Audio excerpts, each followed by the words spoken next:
Olá, começa agora mais um Justiça do Trabalho na TV, uma produção do Tribunal Regional do Trabalho de Santa Catarina. A reforma da execução trabalhista é um dos temas mais atuais e polêmicos da Justiça do Trabalho.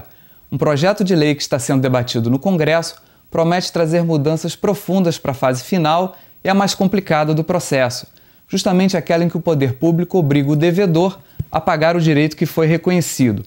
Para tratar desse tema, está conosco o juiz aposentado do TRT do Paraná, professor e advogado Manuel Antônio Teixeira Filho, que é autor de 23 livros sobre o processo do trabalho.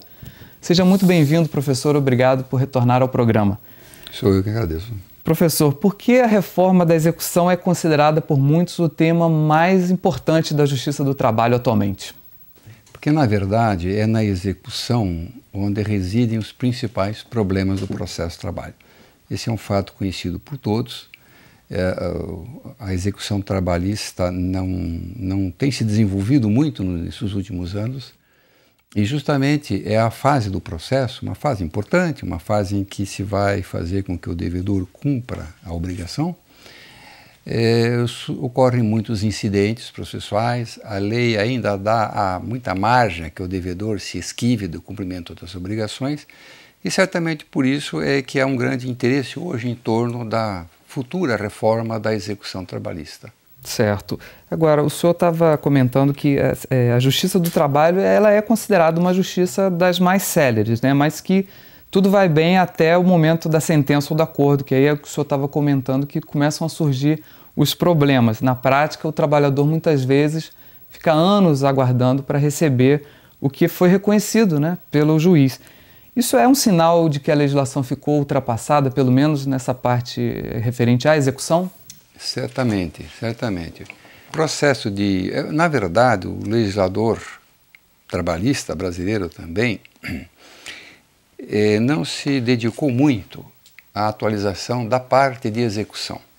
Houve alterações no processo de conhecimento trabalhista, através, seja de procedimentos sumários ou sumaríssimos. Aquela fase que vai até a prolação da sentença. Exato. Mas o que se verificava, e de certo modo ainda se verifica, muitas vezes se acelera o processo para que a prestação jurisdicional se dê da maneira mais rápida possível, e isso às vezes pode até consumir poucos meses, embora não seja o normal. Mas mesmo que o juiz consiga agilizar o chamado processo de conhecimento, que vai justamente até a fase de sentença, o que se passa? Depois da sentença vem os recursos, há uma quantidade, a meu ver, exagerada de recursos, que faz com que o trânsito em julgado demore exageradamente, e quando surge então o momento da execução, esse processo às vezes demora mais do que o processo de conhecimento. Porque, como eu dizia há pouco, há muita possibilidade de o devedor alegar uma série de situações, embargando, arguindo isso, arguindo aquilo, e sem esquecer que há recursos dentro da própria execução, que não é o caso do agravo de petição, quando não, mandados de segurança. Então há uma série de medidas, às vezes protelatórias, utilizadas pelo devedor, e que já estavam, então, a reclamar há algum tempo uma reformulação dessa execução. Agora, um aspecto fundamental nesse debate é o fato de que a legislação processual civil ela se modernizou e alcançou institutos que são mais céleres e efetivos do que a da Justiça do Trabalho. Por que é tão difícil e gera tanta polêmica a aplicação desses institutos na Justiça do Trabalho, professor? Eu diria que, desde que entrou em vigor a consolidação das leis do trabalho, e o legislador, provavelmente prevendo que os poucos dispositivos dentro da CLT que tratam de processo não são mais do que uns 90, 93 dispositivos.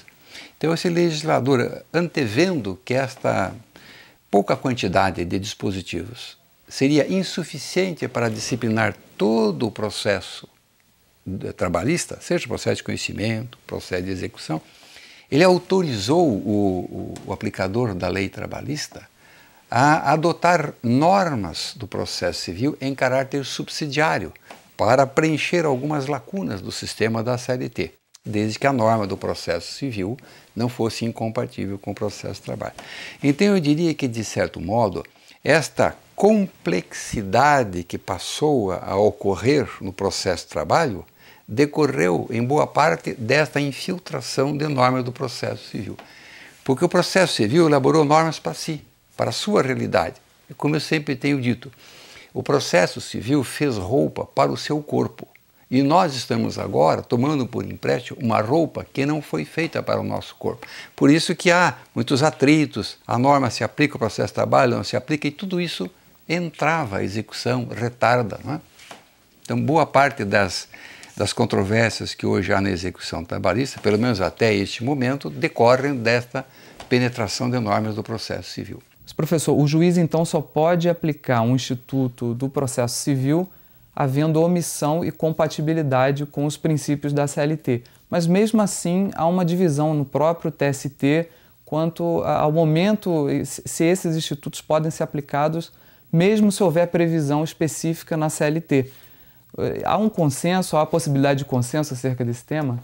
Quanto à possibilidade de consenso ou não, é alguma coisa que só o tempo vai dizer. O que eu posso antecipar, pela minha parte, é que temos lei. Vivemos em um Estado democrático de direito, onde o cidadão pode agir dessa ou daquela maneira, fazer ou deixar de fazer, se houver lei que autorize a adoção de uma dessas atitudes. Atualmente, o artigo 769 da CLT somente autoriza essa adoção subsidiária de normas do processo civil nesses dois casos, omissão e compatibilidade. O que houve no passado foi tentativa de se alterar a redação do artigo 769 mediante o acréscimo de um parágrafo pelo qual o intérprete poderia aplicar normas do processo civil mesmo que a CLT não fosse omissa.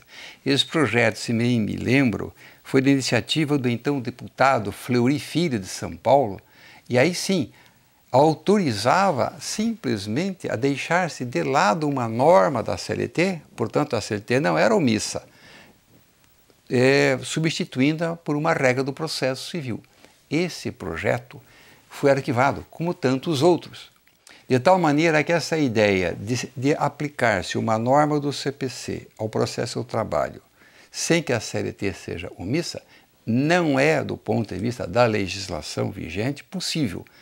A tentativa de que isso se tornasse uma realidade foi sepultada com o próprio projeto. Então, projeto do deputado Fleury. Só se houver agora uma nova alteração legislativa é que isso será possível.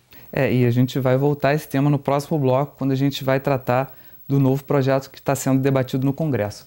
Nós já voltamos em 1 minuto.